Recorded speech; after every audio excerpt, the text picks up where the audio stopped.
Case 1. Lamore Whitehead. Gold chains dripping from his neck, designer suits tailored to perfection, and luxury cars that cost more than most people's homes.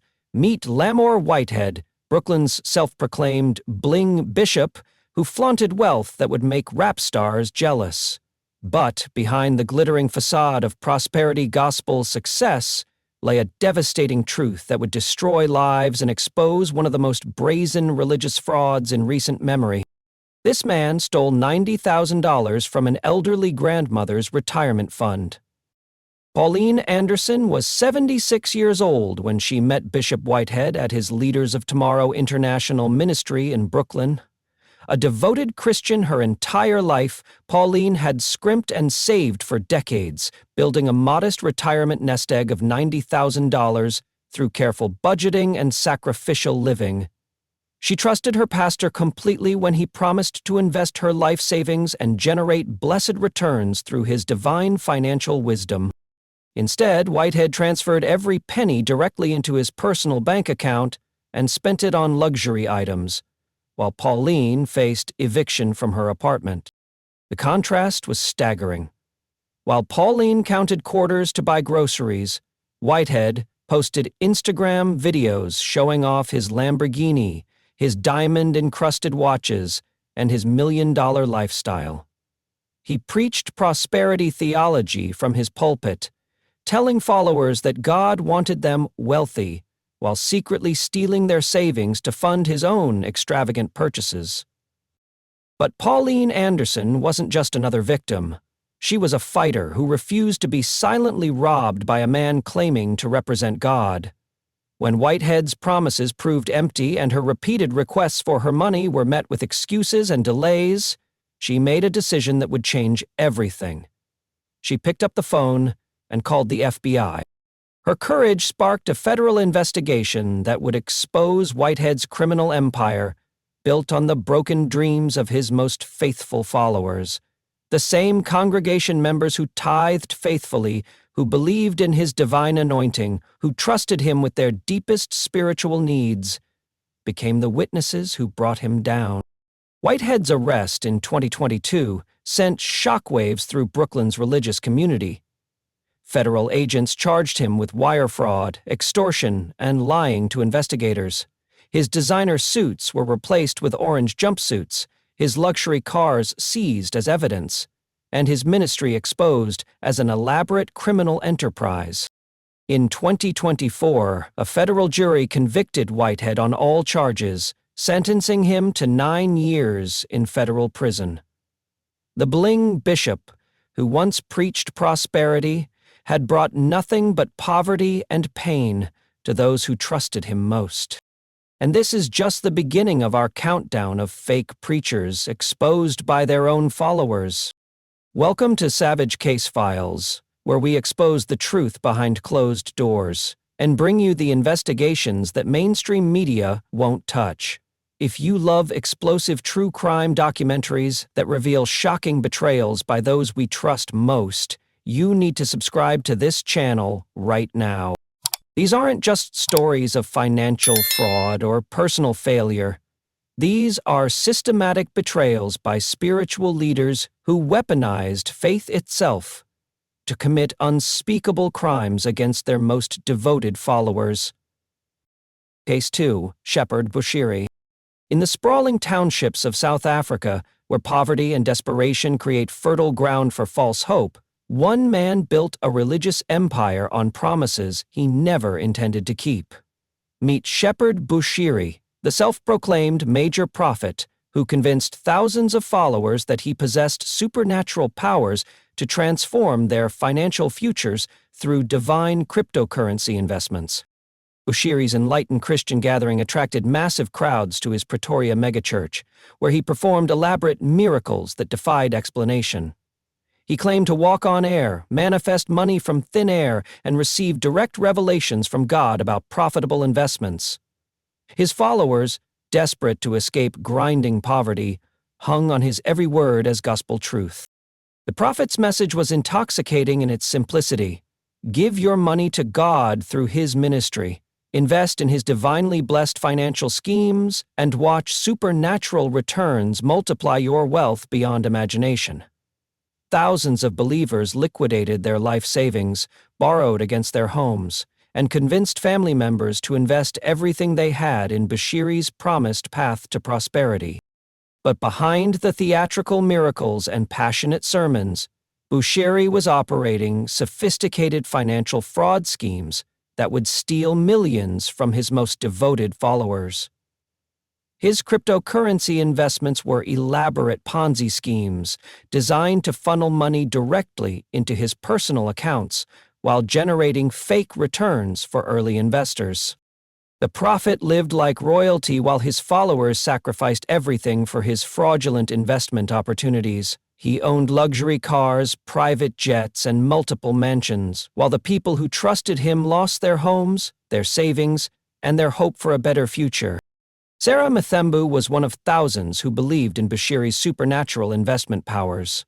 A single mother working multiple jobs in Johannesburg, she scraped together 50,000 rand to invest in what Bushiri promised was a cryptocurrency scheme blessed by God himself. When her returns never materialized and her repeated inquiries were met with spiritual manipulation about lacking sufficient faith, Sarah made a devastating discovery. She wasn't alone. Hundreds of other followers had invested similar amounts and received nothing but empty promises and spiritual guilt when they questioned the prophet's integrity. Together, these betrayed believers found the courage to approach authorities with evidence of systematic fraud. Their testimonies sparked a massive investigation that uncovered millions in stolen investments, money laundering operations, and fraudulent business schemes operating under the cover of religious ministry. When authorities moved to arrest Bushiri in 2020, they discovered he had already fled South Africa for his native Malawi, violating his bail conditions and abandoning the followers who had trusted him with everything. Today, Shepherd Bushiri remains a fugitive from justice, protected by political connections in Malawi, while his victims struggled to rebuild their shattered financial lives. The man who claimed divine power to multiply wealth had done nothing but multiply suffering among those who believed his lies. But financial fraud was just the beginning of our countdown of religious betrayal. Case 3. Todd Bentley. In 2008, a small airport hangar in Lakeland, Florida, became the epicenter of what millions believed was a genuine Holy Spirit revival. Night after night, thousands of desperate believers flocked to witness Todd Bentley's chaotic healing crusades, where the heavily tattooed Canadian evangelist claimed to channel divine power through violent physical contact with the sick and disabled. Bentley's ministry style was unlike anything the Christian world had seen before. Covered in tattoos and piercings, he looked more like a rock star than a traditional preacher. His healing methods involved kicking elderly people in the face, punching cancer patients in the stomach, and body-slamming disabled individuals while claiming God had instructed him to use physical force to drive out demons and disease.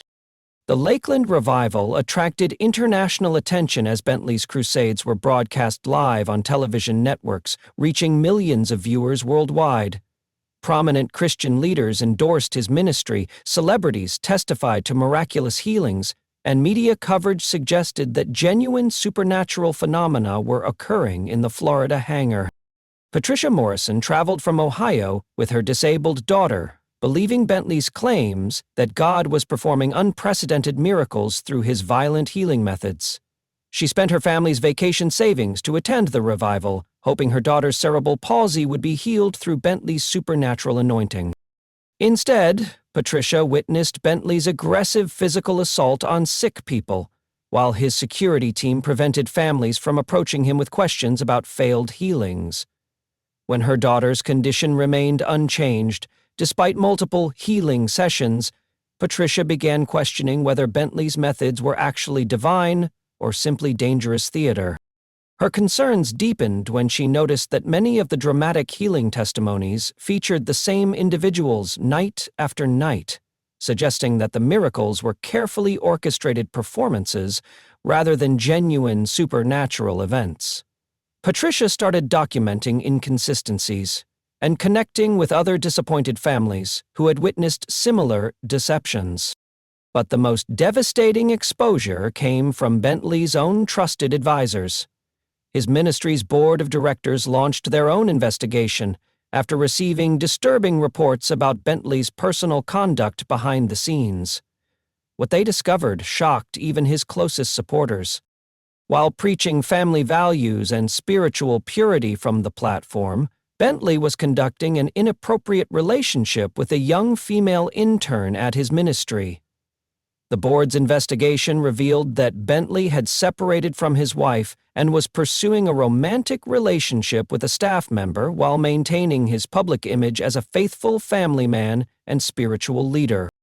The Board of Advisors made an unprecedented decision to publicly expose their own ministry leaders' moral failures. In June 2008, they released a detailed statement withdrawing their endorsement and support, revealing Bentley's affair and calling for his immediate resignation from ministry leadership. The revelation devastated the revival movement overnight. Attendance at the Lakeland revival plummeted as news of Bentley's moral failures spread through Christian media. The healing crusades that had attracted thousands suddenly ended in scandal and disappointment. Bentley resigned in disgrace, his international ministry collapsed, and the Lakeland revival became a cautionary tale about the dangers of celebrity evangelism and unaccountable spiritual authority. The families who had invested their faith, time, and money in his healing promises were left with nothing but broken dreams and financial losses. Sexual scandal destroyed one ministry, but hypocrisy would destroy another. Case 4. George Reckers. For decades, George Allen Reckers was one of America's most prominent voices in the war against homosexuality. As a founding member of the National Association for Research and Therapy of Homosexuality, Reckers built his career on the claim that homosexuality was a psychological disorder that could be cured through conversion therapy and religious intervention. Reckers wasn't just an academic theorist, he was a warrior in the culture wars. He testified before Congress about the dangers of gay adoption, consulted with governments on anti-gay legislation, and authored books claiming scientific evidence that homosexuality destroyed families and corrupted society. His research was cited in court cases denying basic rights to gay Americans. The psychologist's influence extended far beyond academia. Religious organizations across the country relied on his scientific backing to justify discrimination against LGBTQ individuals. Parents sent their children to conversion therapy programs based on Reckers' theories, believing they could change their children's sexual orientation through psychological manipulation and spiritual pressure. Reckers presented himself as a devoted family man whose opposition to homosexuality stemmed from legitimate scientific research and biblical conviction. He spoke at churches, appeared on Christian television programs, and positioned himself as an expert protecting traditional marriage and family values from the threat of gay acceptance. But in May 2010, everything Reckers had built came crashing down because of a vacation he thought no one would notice. A reporter for the Miami New Times was conducting routine research on anti-gay activists when he stumbled across something that seemed impossible to believe. Flight records showed that George Reckers had recently returned from a European vacation accompanied by a young man he had hired through rentboy.com, a website advertising male escorts for gay clients. The escort, a 20-year-old named Lucien, was shocked when the reporter contacted him about his traveling companion. He revealed that Reckers had hired him for a 10-day European vacation, paying him thousands of dollars for companionship during their travels across multiple countries. Lucien's account of their relationship contradicted everything Reckers claimed to believe about homosexuality. The escort described intimate conversations where Reckers expressed his true sexual desires while maintaining his public facade as an anti-gay crusader. The hypocrisy was so blatant that even Lucien, who had no knowledge of Reckers' professional career, found his behavior disturbing. When confronted by reporters, Recker's explanations became increasingly desperate and unbelievable.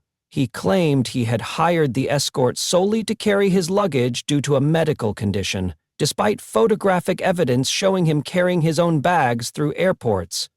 He insisted their relationship was purely professional, while being unable to explain why he needed to hire a male prostitute for luggage assistance during a personal vacation. The escort's detailed testimony to media outlets exposed the depth of Reckers's deception. He revealed conversations where Reckers acknowledged his attraction to men while expressing paranoia about being discovered by his professional colleagues and religious supporters. The scandal destroyed Reckers's career overnight. He resigned from his university position, stepped down from the National Association for Research and Therapy of Homosexuality, and disappeared from public life, as his anti-gay research was discredited by the revelation of his own homosexual behavior. Families who had subjected their children to conversion therapy based on Reckers's theories felt betrayed and deceived.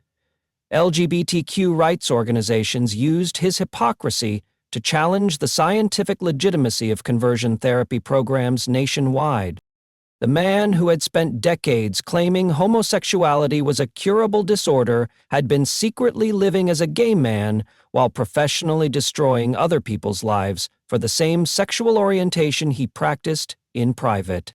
If you think that's shocking, wait until you hear about cult-like control. Case 5. Tony Alamo. In the remote hills of Arkansas, behind razor wire and armed guards, Tony Alamo created what he called a Christian paradise. To outsiders, his Susan Alamo Christian Ministries appeared to be a fundamentalist church protecting families from society's corruption. The reality was a nightmare of systematic child abuse, forced labor, and polygamous marriages that destroyed hundreds of lives over decades. Born Bernie Lazar Hoffman, Alamo reinvented himself as a charismatic preacher in the 1960s counterculture movement, attracting young runaways and hippies seeking spiritual meaning. His early ministry seemed legitimate, offering hope to society's forgotten youth through communal living and religious devotion. By the 1980s, Alamo had moved his followers to isolated compounds in Arkansas and California, creating closed societies where he controlled every aspect of his followers' lives. Families surrendered their possessions, children were separated from parents, and questioning his authority was treated as rebellion against God himself. Alamo's ministry operated profitable businesses, particularly a fashion company that produced elaborate jackets worn by celebrities. This commercial success funded his compound operations while providing a legitimate front for increasingly criminal activities happening behind closed doors. Within the compounds, Alamo wielded absolute authority over hundreds of followers.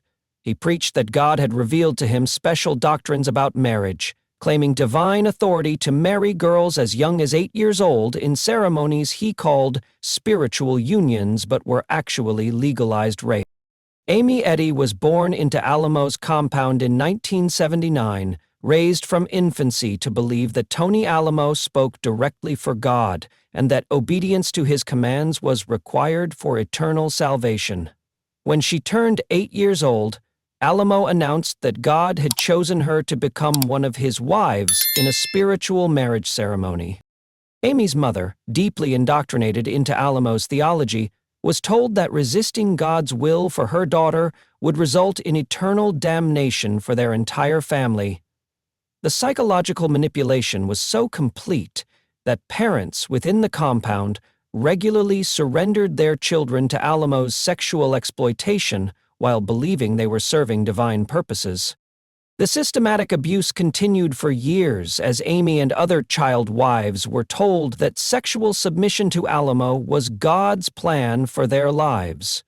Children who resisted were subjected to brutal physical punishment and psychological torture designed to break their will and ensure compliance with Alamo's demands. But as Amy reached her teenage years, she began questioning whether God truly required children to endure such treatment. Secret conversations with other victims revealed that many girls within the compound were suffering identical abuse while being told they were specially chosen for spiritual purposes. In 1991, Amy made a desperate escape from the Arkansas compound, fleeing in the middle of the night and seeking help from law enforcement agencies. Her detailed testimony about years of systematic child sexual abuse sparked the first serious investigation into Alamo's criminal operations. Amy's courage inspired other escaped followers to come forward with horrific accounts of child labor, physical beatings, forced marriages, and sexual exploitation happening within Alamo's compounds. Their testimonies revealed a criminal enterprise operating under the protection of religious freedom claims. Federal investigators discovered that Alamo had taken at least 10 underage wives and regularly transported child victims across state lines to avoid local law enforcement. This interstate activity brought his crimes under federal jurisdiction and violated federal trafficking laws. In 2009, a federal jury convicted Alamo on 10 counts of violating the Mann Act for transporting minors across state lines for illegal sexual purposes. Each count represented a different child victim whose innocence he had destroyed through systematic abuse disguised as religious marriage. Federal Judge Harry Barnes sentenced Alamo to 175 years in federal prison, ensuring he would never again have the opportunity to harm children. Alamo died in prison in 2017, ending a criminal career that had destroyed countless innocent lives. From physical abuse to spiritual fraud. Case 6. Peter Popoff. In packed arenas across America during the 1980s, thousands of desperate believers witnessed what they believed were genuine divine miracles. Peter Popoff, a German-born evangelist, commanded stages with supernatural confidence, claiming God was revealing intimate details about strangers' medical conditions and personal struggles through divine revelation. "I'm seeing someone with diabetes in Section B," Popoff would declare, pointing into crowds of thousands. "God is telling me your name is Margaret. You're from Detroit, and you've been struggling with heart problems for 3 years." The audience gasped in amazement as Margaret stood up, confirming every impossible detail the preacher had revealed about her private life. Night after night, Popoff's healing crusades drew massive crowds of disabled, elderly, and desperately ill believers, hoping to witness or receive miraculous healing. His demonstrations seemed to prove that God was speaking directly through him, revealing supernatural knowledge that no human could possibly possess. Disabled individuals threw away their wheelchairs, cancer patients declared themselves healed, and families wept with joy as Popoff appeared to channel God's healing power through his hands. Television broadcasts of his crusades reached millions of viewers nationwide, making him one of America's most prominent faith healers. The ministry generated enormous revenue through donations from believers convinced they were supporting genuine divine miracles. Popoff lived lavishly while his followers, many disabled or elderly on fixed incomes, sent their life savings, hoping to purchase divine healing for themselves or loved ones. But James Randi, a professional magician and paranormal investigator, suspected Popoff's miracles were actually sophisticated magic tricks rather than supernatural phenomena. Randi had spent years exposing fake psychics and fraudulent healers, and Popoff's demonstrations triggered his professional skepticism. In 1986, Randi and his team began attending Popoff's healing crusades with electronic surveillance equipment, hoping to discover how the evangelist obtained his seemingly impossible knowledge about audience members' personal information and medical conditions. During a crusade in San Francisco, Randi's team made a breakthrough discovery that would destroy Popoff's credibility forever. Using radio frequency scanners, they detected wireless transmissions on a frequency near Popoff's stage area during his most dramatic supernatural revelations. The intercepted radio signals revealed Popoff's entire operation was an elaborate technological fraud. He was wearing a tiny wireless earpiece, receiving detailed information about audience members from his wife, Elizabeth, who was positioned backstage with index cards containing personal details about early arrivals. Randy's team recorded hours of Elizabeth Popoff's transmissions to her husband during supposedly divine revelations. Say, Mary Johnson from Oklahoma City, she has arthritis in her hip. Her mother died of cancer last year. Elizabeth's voice instructed through the hidden earpiece as thousands of believers watched her husband claim to receive supernatural knowledge directly from God. The fraud was systematic and premeditated. Popoff's advanced team arrived hours before each crusade, interviewing early attendees and collecting prayer request cards filled with personal information about medical conditions, family problems, and financial struggles. This data was compiled backstage and fed to Popoff during the service. On March 17, 1986, Randy appeared on The Tonight Show with Johnny Carson, playing recorded audio of Elizabeth Popoff feeding information to her husband during his divine revelations.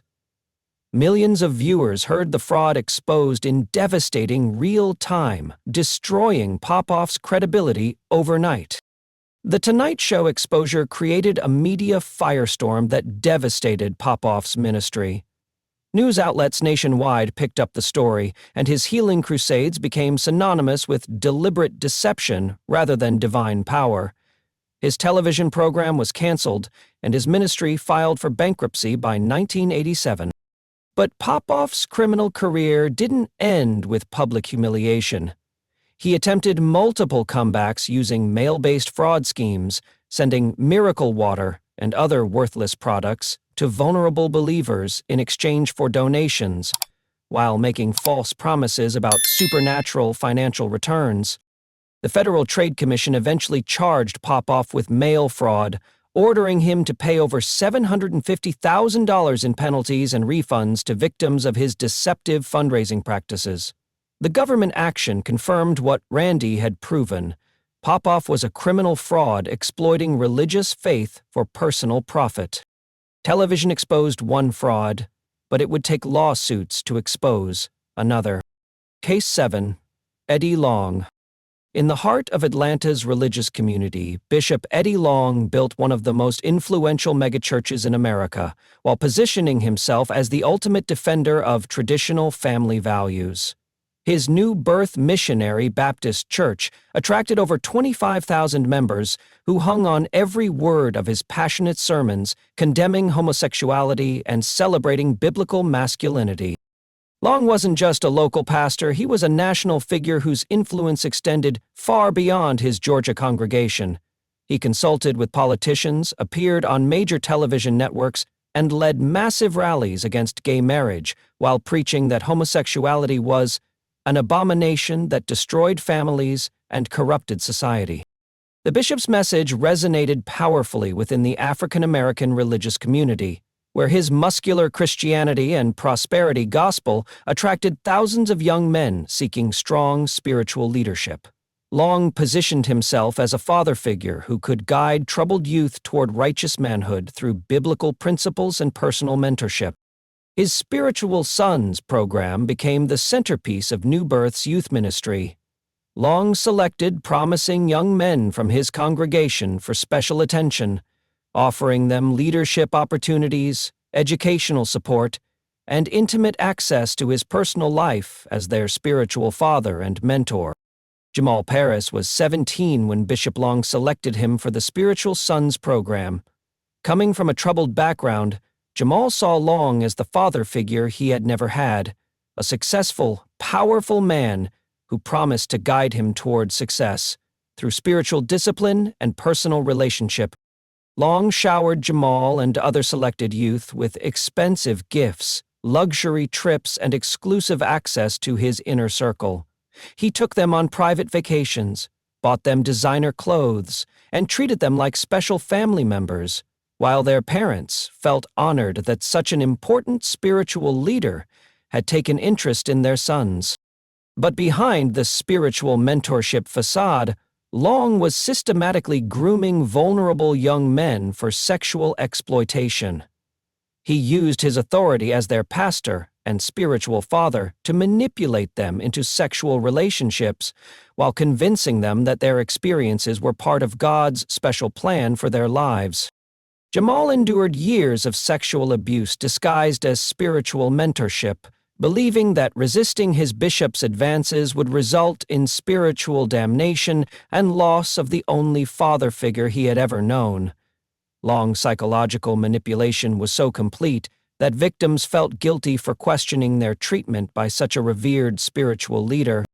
The abuse continued for years until Jamal reached adulthood and began therapy to address trauma from his teenage experiences. Through counseling, he realized that what Long had done to him wasn't spiritual mentorship, but systematic sexual exploitation that had damaged his ability to form healthy relationships. In 2010, Jamal found the courage to contact other young men who had been part of Long's Spiritual Sons program. Their conversations revealed that multiple victims had endured identical abuse while being told they were special chosen sons, receiving unique spiritual preparation for ministry leadership. 4 young men, including Jamal Paris, filed lawsuits against Long and New Birth Missionary Baptist Church, alleging that the bishop had used his spiritual authority to coerce them into sexual relationships while they were vulnerable teenagers seeking guidance and mentorship.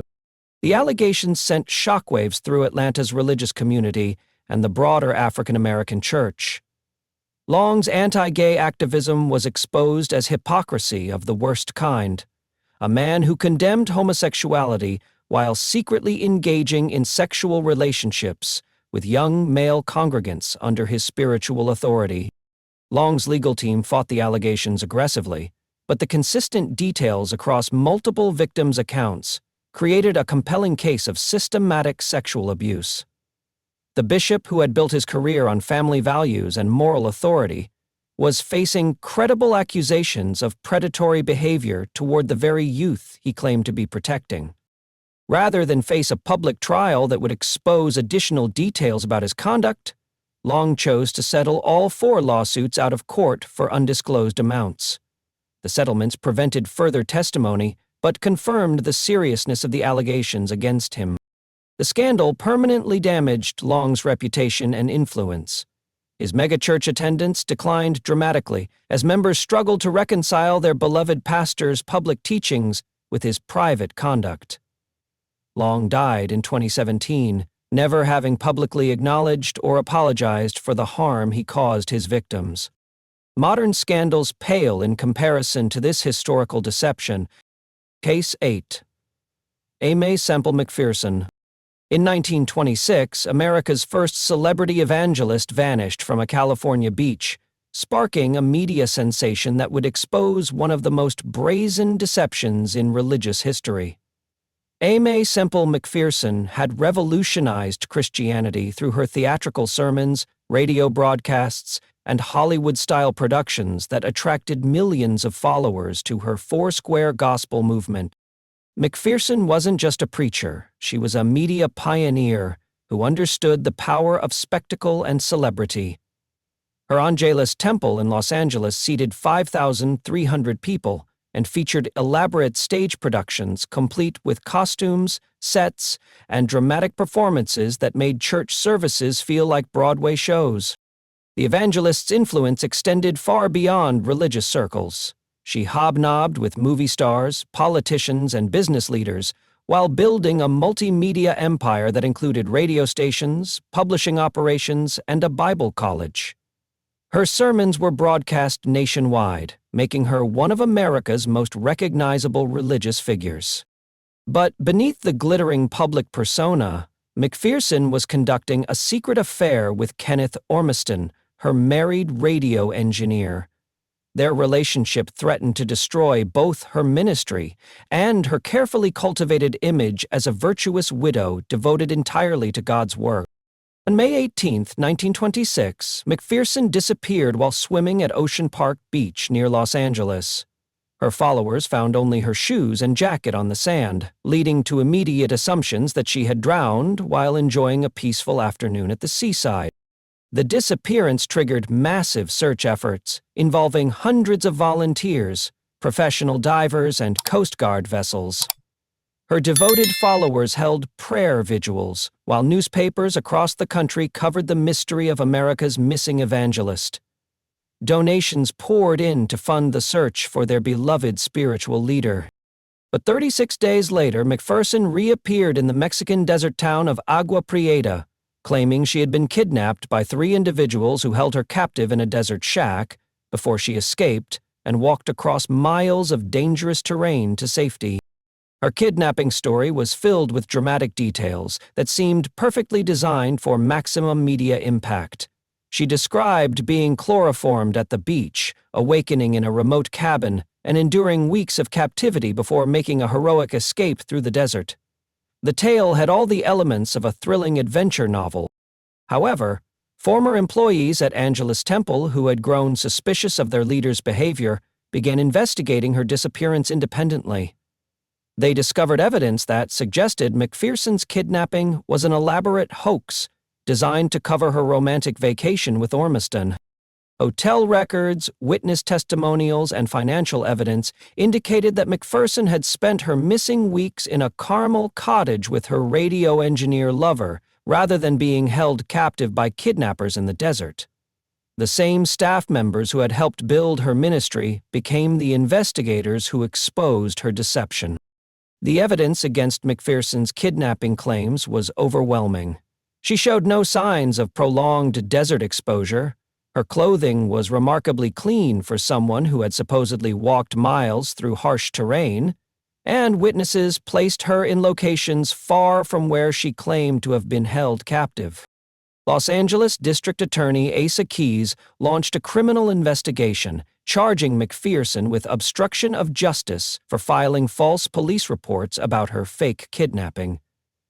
The case became a media circus that exposed intimate details about her affair while destroying her credibility as a moral authority. During the trial, former Temple employees testified about McPherson's secret relationship with Ormiston and their suspicions about her disappearance.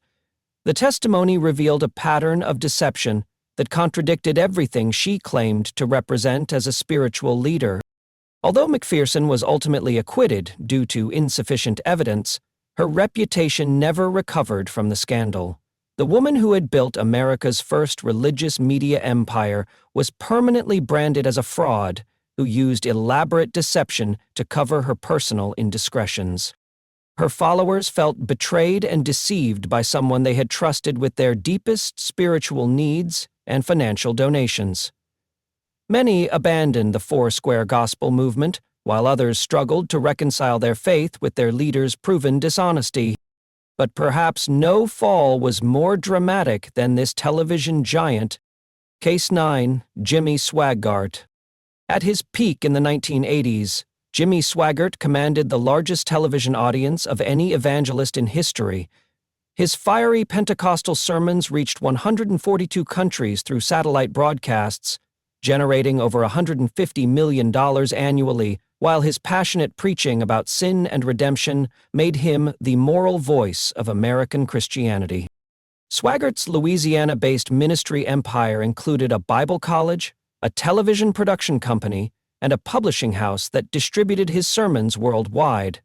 His emotional preaching style, complete with tears and dramatic piano performances, convinced millions of viewers that they were witnessing genuine spiritual authority in action. But Swaggart's greatest weapon was his role as Christianity's moral policeman. He built his reputation by exposing the sins of other televangelists, most notably orchestrating the downfall of Jim Bakker through his investigation of Bakker's affair with Jessica Hahn and subsequent cover-up using ministry funds. His moral crusades extended beyond fellow preachers to include vicious attacks on rock music, Hollywood movies, and any cultural influence he deemed satanic. Parents across America trusted Swaggart's spiritual discernment as he condemned the moral failures of society while positioning himself as the righteous standard by which all behavior should be measured. The irony of Swaggart's moral authority was that it made his eventual fall infinitely more devastating. The man who had built his career on exposing others' sexual sins was secretly engaging in behavior that contradicted every principle he preached from his Baton Rouge pulpit. Marvin Gorman, a fellow Assemblies of God minister whom Swaggart had destroyed through accusations of adultery, hired a private investigator to follow Swaggart's activities in 1987. Gorman suspected that Swaggart's moral crusades were projection designed to deflect attention from his own secret sins. The investigation revealed that Swaggart was regularly visiting prostitutes at seedy motels while maintaining his public image as America's foremost defender of sexual purity and family values. The same moral authority who had condemned Jim Bakker for sexual misconduct was engaging in identical behavior while preaching righteousness to millions. On February 21, 1988, Gorman confronted Swaggart with photographic evidence of his encounters with prostitutes. Rather than deny the evidence, Swaggart broke down and confessed to years of sexual sin that contradicted everything he claimed to believe about moral purity and spiritual authority. The Assemblies of God denomination immediately launched an investigation that confirmed the allegations against their most prominent minister. Church officials who had trusted Swaggart's moral leadership discovered that his crusades against other ministers' sexual sins had been motivated by guilt and projection, rather than genuine spiritual concern. On February 21, 1988, Swaggart delivered his infamous "I have sinned" confession before his congregation and a national television audience. Tears streaming down his face, he admitted to unspecified moral failures while begging forgiveness from his family, his church, and the millions of supporters who had trusted his spiritual authority. The confession was watched by millions of viewers worldwide, becoming one of the most dramatic moments in televangelist history. But rather than providing specific details about his sins, or accepting responsibility for his hypocrisy, Swaggart's emotional performance seemed calculated to generate sympathy rather than accountability. The Assemblies of God defrocked Swaggart and banned him from preaching for 1 year, but he rejected their authority and continued broadcasting his television program while claiming persecution for his honesty about human weakness. His refusal to submit to church discipline alienated his denominational support. Swaggart's ministry survived his scandal but never regained its former influence or credibility. His television audience declined dramatically as former supporters struggled to trust someone whose private behavior had contradicted his public teaching so completely. The man who had destroyed Jim Bakker's career through moral accusations became a cautionary tale about the dangers of judgmental spiritual authority. Supporters who had donated millions to his ministry felt betrayed by someone who had preached righteousness while secretly living in deliberate sin. But even more devastating than his sexual misconduct was his role in exposing other ministers while hiding his own identical sins. The moral crusader, who had appointed himself Christianity's judge, had been living a lie that made him the ultimate hypocrite. And now, the biggest scandal of them all. Case 10, Jim Bakker. In the glittering world of 1980s televangelism, no couple shone brighter than Jim and Tammy Faye Bakker. Their PTL Club television show reached millions of homes daily, broadcasting from their magnificent Heritage USA Christian theme park in South Carolina. They weren't just preachers, they were America's royal family of Christian entertainment, living proof that God wanted his faithful children to prosper abundantly. Heritage USA was Jim Bakker's masterpiece, a 2,300-acre Christian paradise that combined Disney World magic with evangelical fervor. The complex featured luxury hotels, restaurants, shopping centers, water slides, amphitheaters, and even a replica of Jerusalem's streets. It was Christianity meets Las Vegas, attracting millions of visitors annually who came to experience faith-based entertainment unlike anything the world had ever seen. The PTL Club wasn't just a television show, it was a cultural phenomenon. Jim and Tammy Faye's daily broadcasts combined religious programming with celebrity interviews, musical performances, and Tammy's famous mascara-streaked tears that endeared her to millions of devoted viewers who felt like family members rather than mere audience. But Bacher's most ingenious creation was the Lifetime Partnership Program that would ultimately destroy his empire.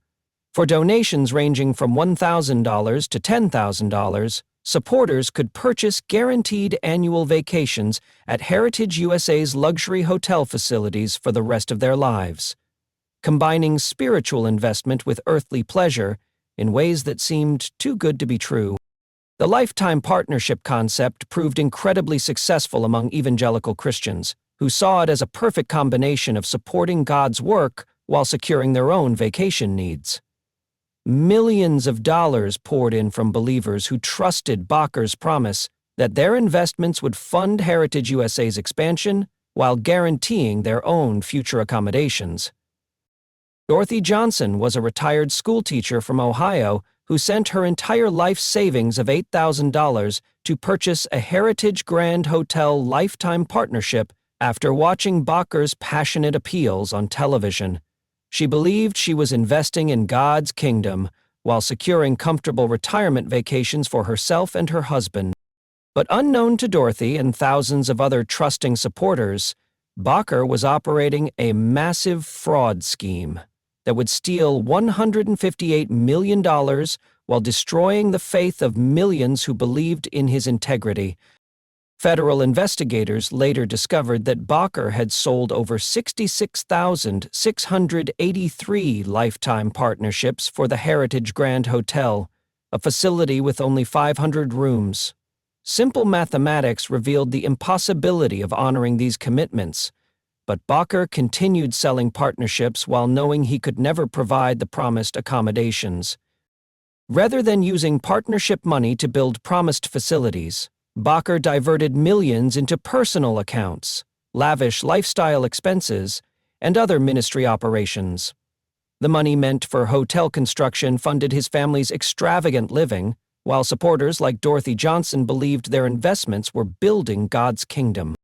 The scheme began unraveling in 1987 when the Charlotte Observer revealed that Bacher had paid $279,000 in hush money to Jessica Hahn, a church secretary who alleged Bacher had sexually assaulted her in 1980. The payment came directly from ministry funds that donors believed supported Christian programming and Heritage USA operations. Former PTL employees, horrified by the financial corruption they had witnessed, began providing journalists with detailed information about Bacher's systematic fraud. These insider testimonies revealed how partnership money was being stolen while supporters remained unaware that their spiritual leader was operating a criminal enterprise. The Jessica Hahn scandal triggered federal investigations that exposed the full scope of Bacher's fraud. IRS and FBI agents discovered that Bacher had systematically oversold partnerships while diverting millions in donations for personal use, making his operation one of the largest religious fraud schemes in American history. In December 1988, a federal grand jury indicted Bacher on 24 counts of fraud and conspiracy. The indictment detailed how he had deliberately defrauded supporters out of $158 million through the oversold partnership program, while lying to investigators about his criminal conduct. Bacher's 1989 trial became a national sensation that exposed the devastating impact of his fraud on ordinary believers. Dorothy Johnson and hundreds of other victims testified about losing their life savings to a man they had trusted as God's representative on earth. The evidence against Bacher was overwhelming and undeniable. Financial records, witness testimony, and documentary proof revealed systematic fraud that had continued for years, while Bacher maintained his image as a godly family man devoted to Christian ministry. The jury deliberated only 5 hours before returning guilty verdicts on all 24 counts. Federal Judge Robert Potter sentenced Bacher to 45 years in federal prison, declaring that religious fraudsters like Bacher made all sincere believers look like saps to money-grubbing preachers. Heritage USA filed for bankruptcy and closed permanently, leaving behind a haunting ruin that symbolized the destruction Bakker had caused. The Christian theme park that once attracted millions became overgrown with weeds, a monument to broken dreams and betrayed faith. Dorothy Johnson never recovered her stolen life savings and spent her final years in poverty, one of thousands of elderly victims who had sacrificed everything for a man who used their faith as a weapon against them. 10 cases, 10 betrayals, hundreds of millions stolen, thousands of lives destroyed. What we've witnessed isn't just a collection of individual scandals. It's a systematic pattern that reveals how religious authority can become the perfect weapon for sophisticated criminals who understand that faith creates vulnerability unlike anything else in human experience. Every single case follows the same playbook. These men weaponized sacred trust to commit crimes that would have been impossible in any other context. They used God's name to steal retirement funds, exploit children, and destroy families, while their victims believed they were serving divine purposes. The victims in these cases represent the most vulnerable populations in our society. Elderly believers who lost their life savings, children who suffered sexual abuse, families torn apart by addiction and scandal, disabled individuals who spent their medical treatment money on fake healing services.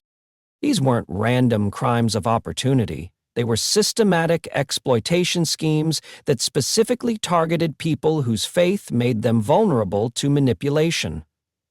The criminals understood that questioning religious authority feels like questioning God himself, creating perfect conditions for extended abuse. These criminal pastors inflicted permanent damage on legitimate religious communities worldwide. Public trust in spiritual leadership plummeted as these scandals dominated headlines. Many sincere believers abandoned their faith entirely, unable to distinguish between genuine spiritual leaders and sophisticated criminals.